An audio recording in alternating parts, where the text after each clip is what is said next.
అనగనగా రాజభవనంలో అక్బర్ చక్రవర్తి కొలువు తీరి ఉన్నారు. ఒక విదేశీ అతిథి బస చేసి కూడా ఉన్నారు. అతని గదిలో విలువైన వస్తువులు ఉన్నాయి. మరుసటి రోజు ఉదయం అతిథి ఆందోళనగా అక్బర్ వద్దకు వస్తాడు. మహారాజా, నా బంగారు గొలుసు పోయింది అని బాధపడతాడు. అక్బర్ చక్రవర్తి కోపంగా దొంగను పట్టుకోవాలని బీర్బల్ని కోరుతాడు. బీర్బల్ అనుమానితులందరినీ ఒక చోట చేరుస్తాడు. వారిలో దొంగ కూడా ఉన్నాడు. బీర్బల్ ప్రతి ఒక్కరికి సమానమైన పొడవున్న కర్రలను ఇస్తాడు. బీర్బల్ చెబుతాడు, ఇవి మంత్రపు కర్రలు. దొంగెవరో వారి కర్ర రేపు ఉదయానికి 2 అంగుళాలు పెరుగుతుంది.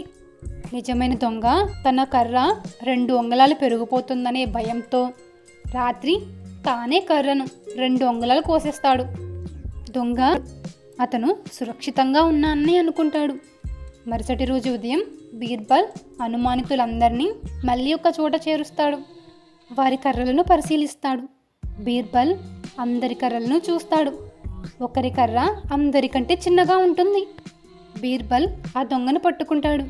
దొంగ తన కర్ర పెరిగిపోకూడదని కోసుకున్నట్లు ఒప్పుకుంటాడు. అతను భయంతో క్షమాపణ కోరుతాడు.